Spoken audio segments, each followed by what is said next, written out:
Père et du Fils et du Saint-Esprit. La grâce de Jésus le Christ, notre Seigneur, l'amour de Dieu le Père et la communion de l'Esprit Saint soient toujours avec vous. Aujourd'hui, le Christ Jésus nous invite à annoncer la bonne nouvelle de l'Évangile, non seulement entre nous, ce qui est très important déjà, mais aussi à sortir de nos murs, à devenir, comme notre pape le dit, des disciples missionnaires. Alors préparons notre cœur à recevoir cette bonne nouvelle du Christ Jésus.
Que Dieu Tout-Puissant nous fasse miséricorde, qu'il nous pardonne nos péchés et nous garde ainsi sur le chemin de la vie éternelle.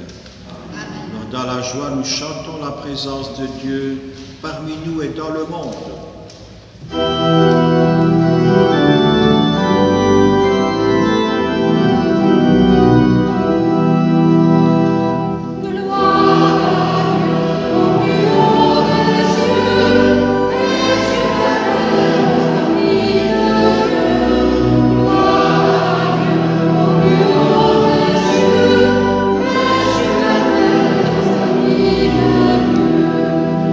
Notre Dieu est notre Père.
Tu as fait de nous les disciples du Christ, et tu veux que d'un même élan, nous t'aimions et nous aimions nos frères. Accorde-nous de pouvoir t'adorer sans partage et d'avoir pour tout être humain une vraie charité. Nous te demandons par Jésus, ton Fils bien-aimé, qui vit et règne avec toi et le Saint-Esprit dans les siècles des siècles. Amen. Reportons-nous au 7e, 6e siècle avant le Christ. Jérémie, un prophète. Et il se rend compte qu'être prophète, c'est-à-dire témoin de Dieu, c'est aller souvent à contre-courant des autres et de soi-même, avec pour seul appui la fidélité du Seigneur. Ainsi vécut le prophète Jérémie. Il se revoit jeune et timide, saisi par l'appel de Dieu.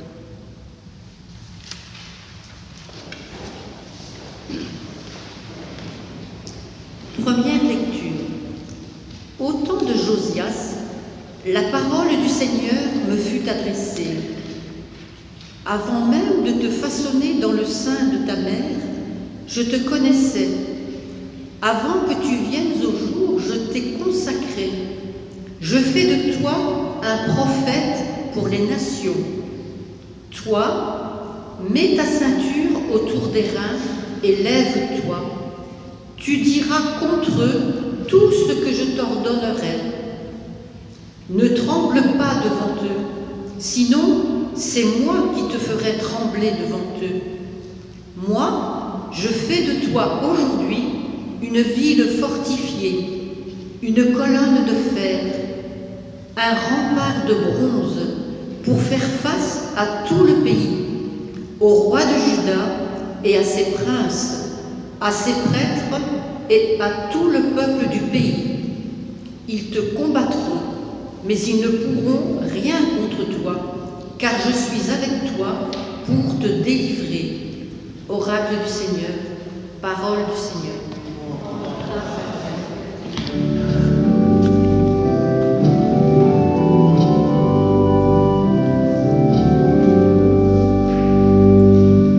Sans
de Corinthe étaient fascinés par les phénomènes spirituels alors en vogue, tels le don des langues ou celui de la prophétie. Mais saint Paul va dire qu'il y a mieux. Il existe un don de Dieu qui dépasse tous les autres, l'amour, la charité, que nous sommes invités à vivre chaque jour. Première lettre de saint Paul apôtre aux Corinthiens. L'amour prend patience, l'amour rend service, l'amour ne jalouse pas, il ne se vante pas, ne se gonfle pas d'orgueil, il ne fait rien d'inconvenant, il ne cherche pas son intérêt, il ne s'emporte pas, il n'entretient pas de rancune, il ne se réjouit pas de ce qui est injuste, mais il trouve sa joie dans ce qui est vrai. Il supporte tout, il fait confiance en tout, il espère tout, il endure tout. L'amour ne passera jamais. Les prophéties seront dépassées, le don des langues cessera, la connaissance actuelle sera dépassée. En effet, notre connaissance est partielle, nos prophéties sont partielles. Quand viendra l'achèvement, ce qui est partiel sera dépassé. Quand j'étais petit enfant, je parlais comme un enfant, je pensais comme un enfant, je raisonnais comme un enfant. Maintenant que je suis un homme, j'ai dépassé ce qui était propre à l'enfant. Nous voyons actuellement de manière confuse, comme dans un miroir. Ce jour-là, nous verrons face à face. Actuellement, ma connaissance est partielle. Ce jour-là, je connaîtrai parfaitement comme j'ai été connu. Ce qui demeure aujourd'hui, c'est la foi, l'espérance et la charité. Mais la plus grande des trois, c'est la charité. Parole du Seigneur.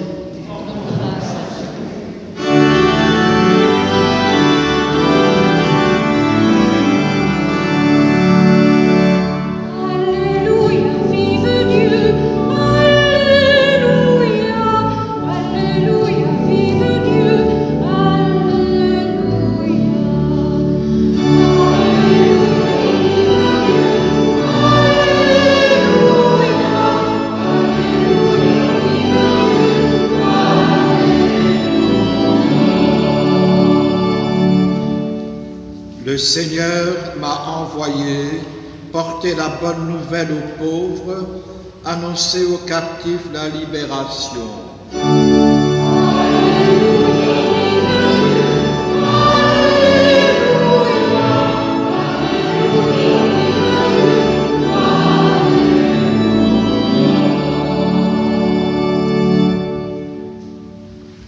Le Seigneur soit avec vous. Évangile de Jésus-Christ selon saint Luc.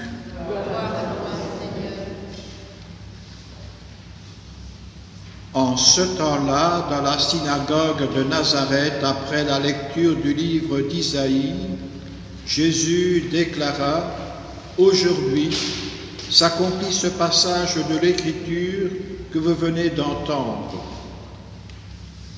Tous lui rendaient témoignage et s'étonnaient des paroles de grâce qui sortaient de sa bouche. Ils se disaient, n'est-ce pas là le fils de Joseph? Mais il leur dit, sûrement vous allez me citer le dicton « Médecin, guéris-toi toi-même » et me dire, nous avons appris tout ce qui s'est passé à Capharnaüm, fais donc de même ici dans ton lieu d'origine. Puis il ajouta, Amen, je vous le dis, aucun prophète ne trouve un accueil favorable dans son pays. En vérité, je vous le dis, au temps du prophète Élie, lorsque pendant 3 ans et demi le ciel retint la pluie et qu'une grande famine se produisit sur toute la terre, il y avait beaucoup de veuves en Israël. Pourtant, Élie ne fut envoyé vers aucune d'entre elles, mais bien dans la ville de Sarepta, au pays de Sidon, chez une veuve étrangère. Au temps du prophète Élisée, il y avait beaucoup de lépreux en Israël, et aucun d'eux n'a été purifié, mais bien Naaman le Syrien. À ces mots, dans la synagogue, tous devinrent furieux. Ils se levèrent, poussèrent Jésus hors de la ville et le menèrent jusqu'à un escarpement de la colline où leur ville est construite pour le précipiter en bas. Mais lui, passant au milieu d'eux, allait son chemin. Acclamons la parole de Dieu. Louange à toi, Seigneur Jésus.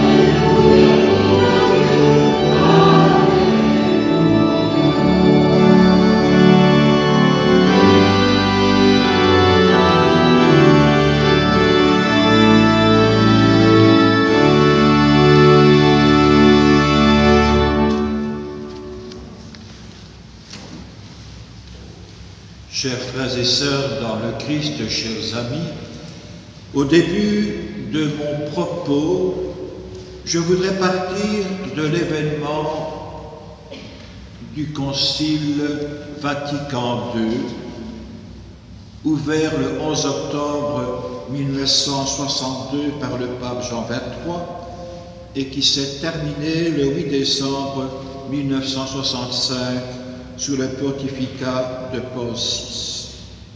Je suppose que vous vous en souvenez un peu, vous les aînés, Concile Vatican II. Entre 2500 et 2900 participants, selon les périodes, dont la plupart des évêques du monde entier vont prendre part à ce grand rassemblement à la Cité du Vatican.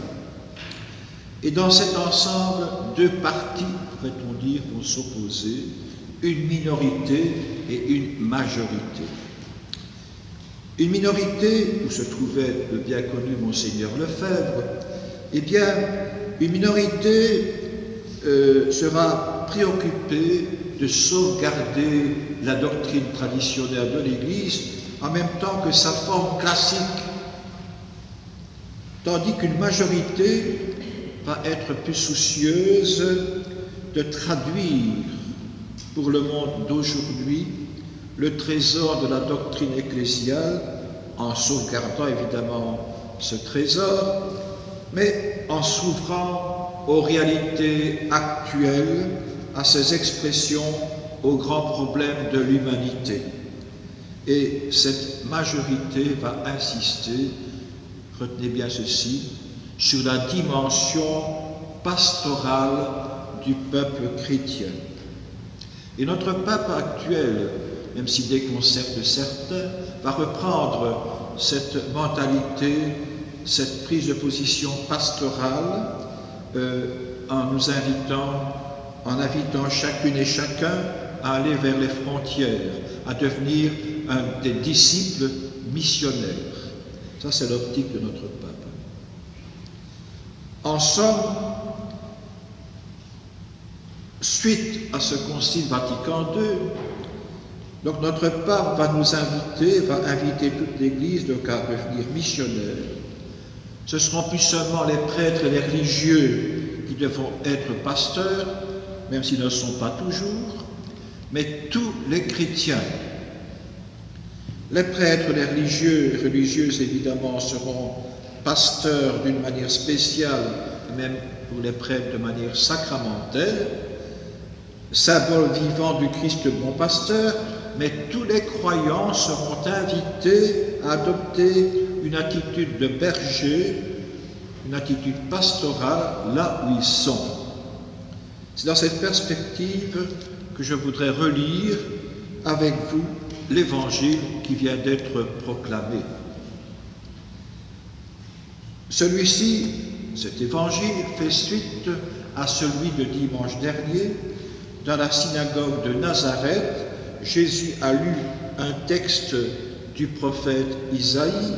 « L'Esprit du Seigneur est sur moi, il m'a envoyé porter la bonne nouvelle. » Mais, je le rappelle, dans ce passage, volontairement, le Christ va omettre la mention de la vengeance divine contre les nations, donc que selon ce texte, cette prophétie, le Messie devait exercer contre l'extérieur, contre les frontières, pourrait-on dire, contre les païens et contre tous les ennemis d'Israël. Stupéfaction de l'auditoire, évidemment, face à Jésus. Cet auditoire n'attendait pas un message de grâce, de gratuité, mais un message de vengeance. Pour les contemporains du Christ qui vont le rejeter, le Messie devait reconquérir le pouvoir à Jérusalem, expulser de la terre d'Israël tous les occupants, exterminer les païens. Tandis que Jésus est d'un avis contraire, il enfonce le clou en donnant alors deux exemples tirés de la Bible, des Écritures, où le message de grâce est porté aux païens, donc la veuve de Sarepta et Naaman le Syrien. Et par sa façon de vivre, de même que par ses paroles, le Christ donne une image du Père Céleste tout autre que l'image qui était véhiculée par la religion traditionnelle d'Israël. C'est lui, Jésus le Messie, totalement au service de la parole qui est donnée par le cœur infiniment aimant du Père du ciel. Parole de miséricorde, de pardon, d'espérance pour chaque être humain. Nous sommes invités donc à être des prophètes à la suite de Jésus, c'est-à-dire à être serviteurs d'une parole que l'on reçoit du Père avec Jésus, dans l'Esprit Saint, avec un langage qui n'est pas celui, donc je le répète, de l'exclusion, du rejet, mais un langage d'ouverture universelle, comme celui de Jérémie qui a été fait prophète pour tous les peuples, dit le texte. Langage d'amour bien décrit, langage de charité bien décrit dans la deuxième lecture qui nous vient de l'apôtre Paul.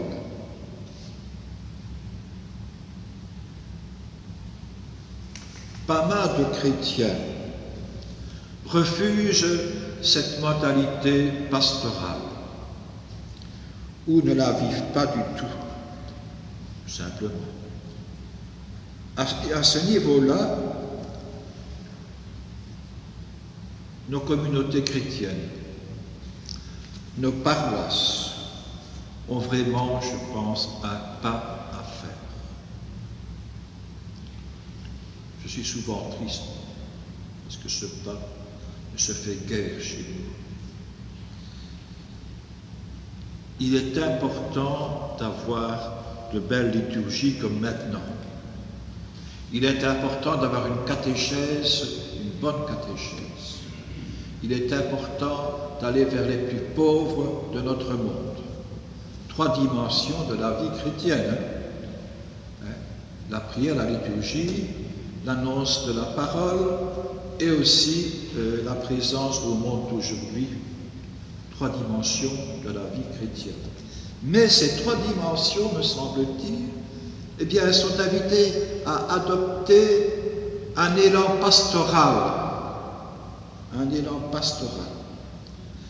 Aller plus loin que ce qui se fait déjà, en essayant de rejoindre les jeunes familles, les enfants, la misère, la pauvreté tellement présente dans le monde d'aujourd'hui, sous des formes diverses.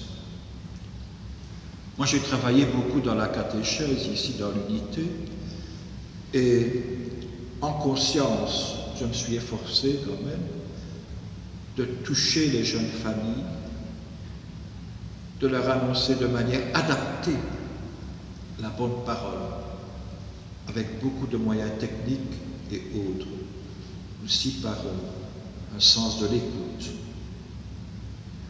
On fait ça très pauvrement, évidemment, mais c'est important d'avoir constamment à l'esprit cette visée pastorale.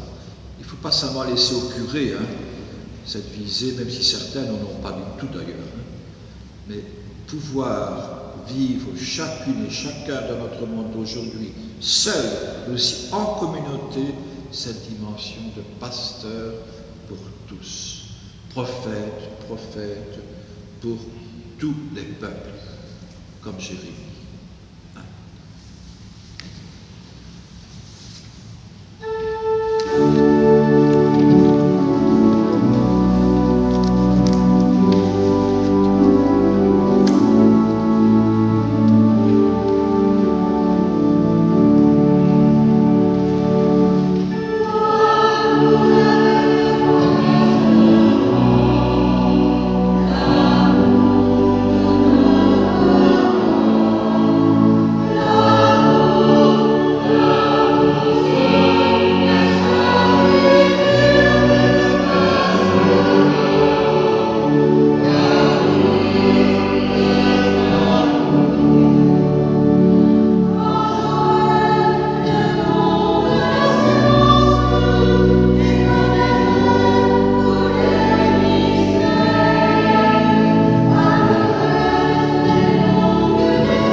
Celles et ceux qui le peuvent se lèvent pour proclamer la foi.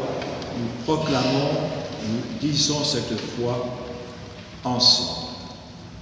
Je crois en Dieu le Père Tout-Puissant, Créateur du ciel et de la terre, et en Jésus-Christ, son Fils unique, notre Seigneur, qui a été conçu du Saint-Esprit, est né de la Vierge Marie, a souffert sous Ponce Pilate, a été crucifié, est mort et a été enseveli, est descendu aux enfers, le troisième jour est ressuscité des morts, est monté aux cieux, est assis à la droite de Dieu le Père Tout-Puissant, d'où il viendra juger les vivants et les morts. Je crois en l'Esprit Saint, à la Sainte Église catholique, à la communion des saints, à la rémission des péchés, à la résurrection de la chair, à la vie éternelle. Amen. Frères et sœurs, rassemblés pour la prière commune, supplions maintenant le Seigneur, très bon pour nous-mêmes et pour tous les hommes et toutes les femmes.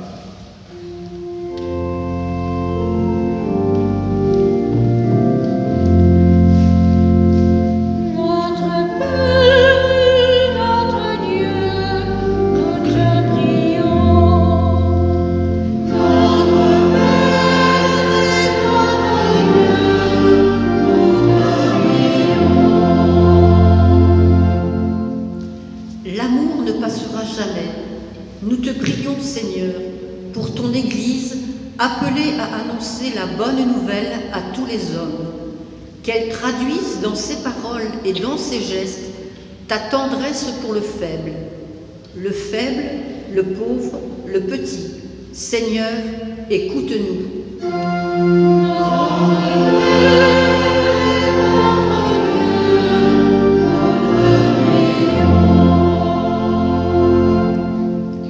L'amour rend service.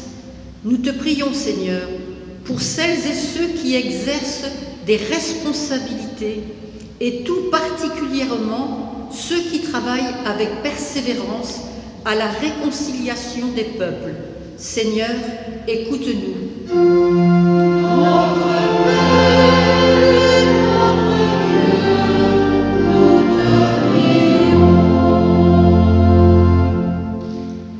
L'amour supporte tout, il espère tout, il endure tout.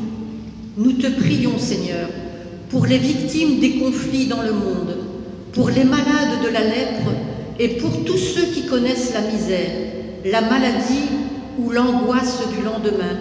Fais grandir en nous l'esprit de solidarité et de partage. Seigneur, écoute-nous.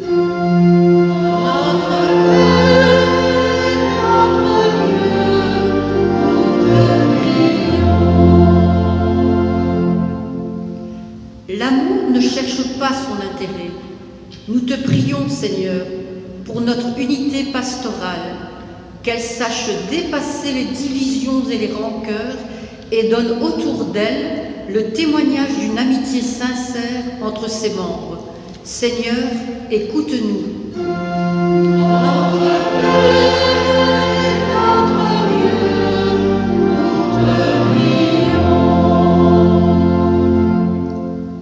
Entends, Seigneur, la prière de tes enfants, comble-les de ta présence et fais briller sur la terre des hommes tout l'amour que tu as manifesté en Jésus, aujourd'hui et pour les siècles des siècles. Amen. La collecte de ce jour est destinée aux frais de la paroisse. Merci d'y faire bon accueil.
Priez, frères et sœurs, que mon sacrifice et le vôtre soient agréables à Dieu le Père Tout-Puissant. Que le Seigneur reçoive de vos mains ce sacrifice à la louange et à la gloire de son nom, pour notre bien et celui de toute l'Église. Seigneur Dieu, en signe de notre foi pour te servir, nous déposons nos offrandes sur ton autel. Accueille-les avec indulgence et qu'elles deviennent le sacrement du salut que nous célébrons par Jésus ton Fils, notre Seigneur. Le Seigneur soit avec vous. Élevons notre cœur. Rendons grâce au Seigneur notre Dieu.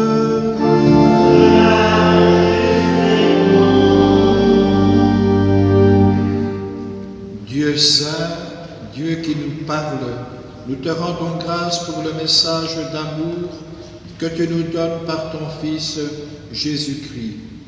C'est lui le prophète que tu as consacré dès l'aurore de ses jours. Depuis toujours il te connaît comme tu le connais toi-même. Au milieu de ses frères et de ses sœurs, il n'a pas été cymbale retentissante. Il fut simplement et totalement l'amour vivant. Il pouvait avoir la science des mystères et la force qui transporte les montagnes, mais il n'a voulu être que parole d'amour afin de remplir sa mission de prophète. Par amour, il a donné sa vie pour que les affamés de justice soient brûlés d'un feu nouveau. Aussi avec les anges et tous les saints, dans le bonheur de notre foi, nous proclamons ta gloire et nous chantons d'une seule voix.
Toi qui es vraiment saint, toi qui es la source de toute sainteté, Dieu notre Père, nous voici rassemblés devant toi et dans la communion de toute l'Église, nous célébrons le jour où le Christ est ressuscité d'entre les morts.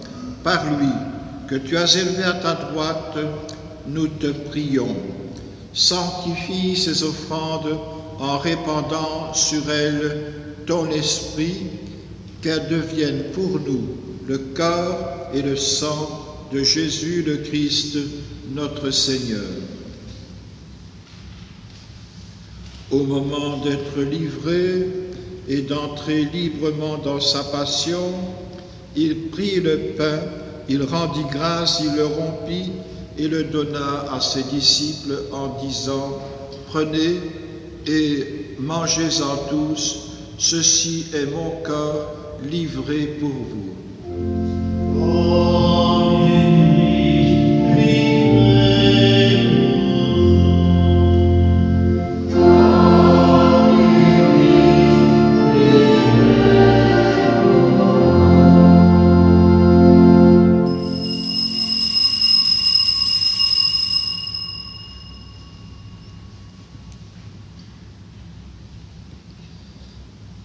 De même, après le repas, il prit la coupe, de nouveau il rendit grâce et la donna à ses disciples en disant « Prenez et buvez-en tous, car ceci est la coupe de mon sang, le sang de l'alliance nouvelle et éternelle qui sera versé pour vous et pour la multitude en rémission des péchés.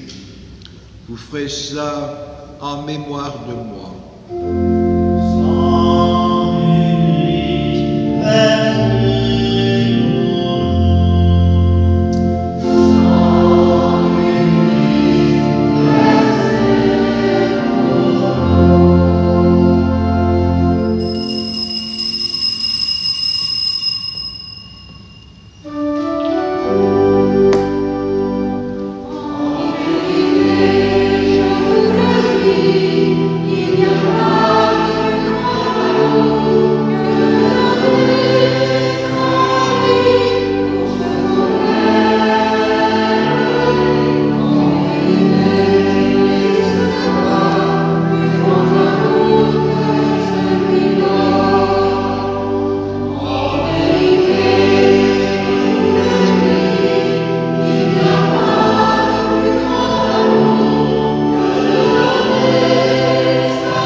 En faisant ainsi mémoire de la mort et de la résurrection de ton Fils, nous t'offrons, Seigneur, le pain de la vie et la coupe du salut, et nous te rendons grâce, car tu nous as estimés dignes de nous tenir devant toi pour te servir. Humblement nous te demandons qu'en ayant part au corps et au sang du Christ, nous soyons rassemblés par l'Esprit Saint en un seul corps. Souviens-toi, Seigneur, de ton Église répandue à travers le monde. Fais-la grandir dans ta charité en union avec notre pape François, notre évêque Guy et tous les évêques, les prêtres et les diacres. Souviens-toi aussi de nos frères et sœurs qui se sont endormis dans l'espérance de la résurrection, et souviens-toi dans ta miséricorde de tous les défunts. Prions pour nos chers défunts. Nous prions plus spécialement aujourd'hui pour Suzanne Denis et Edgar Ponsin.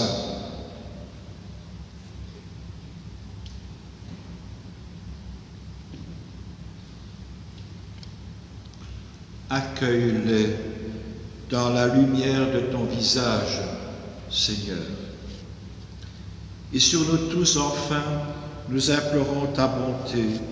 Permets qu'avec la Vierge Marie, la bienheureuse Mère de Dieu, avec Saint Joseph, son époux, les apôtres et tous les saints qui ont fait ta joie au long des âges, nous ayons part à la vie éternelle et que nous chantions ta louange et ta gloire par ton Fils, Jésus le Christ. Par lui, avec lui et en lui. À toi, Dieu le Père Tout-Puissant, dans l'unité du Saint-Esprit. Tout honneur et toute gloire pour les siècles des siècles.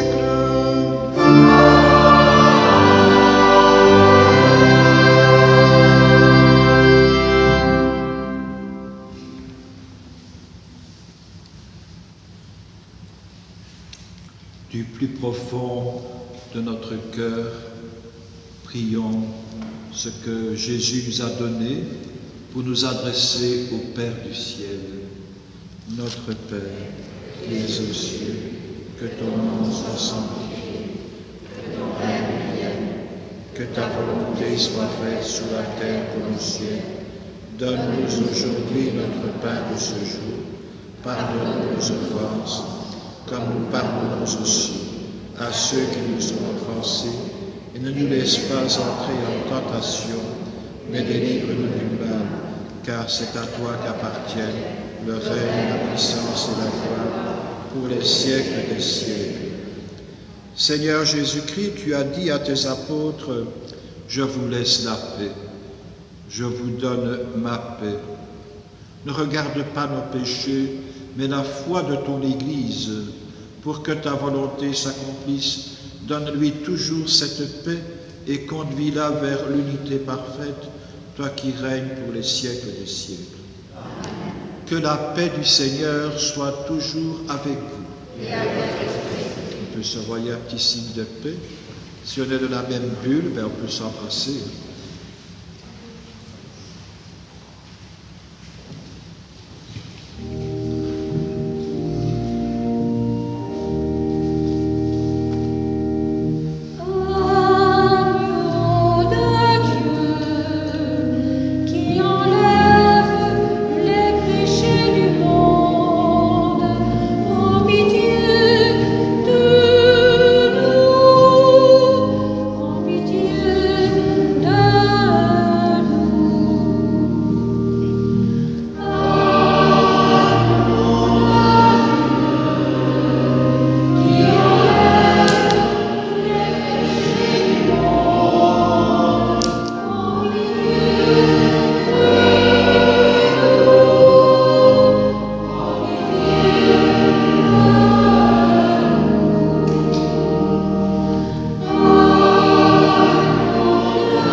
Voici l'agneau de Dieu, voici celui qui enlève les péchés du monde. Heureux les invités au repas des noces de l'agneau. Seigneur,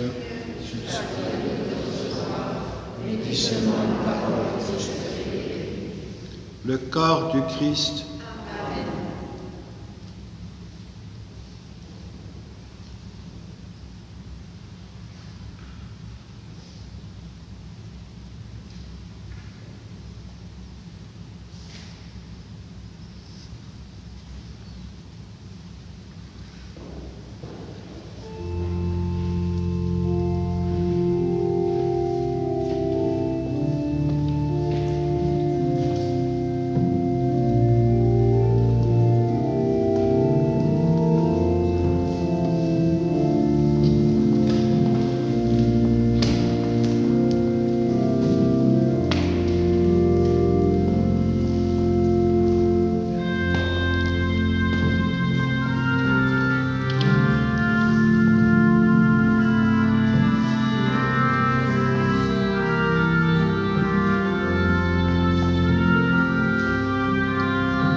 Prions encore.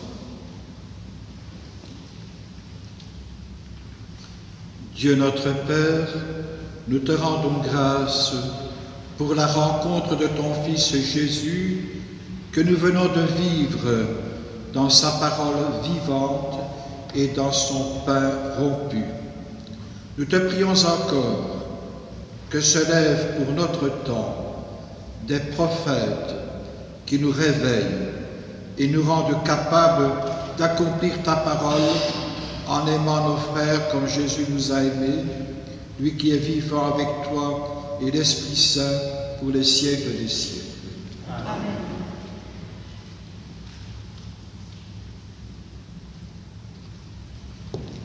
Avant les annonces, j'ai une pré-annonce importante à vous faire. Aujourd'hui, nous fêtons, avec effet retard, 2 anniversaires. Notre basse, Claude, qui a fêté son anniversaire le 26 janvier, et notre abbé Guissane, qui lui l'a fêté hier, si je ne m'abuse. Alors nous leur souhaitons un bon anniversaire.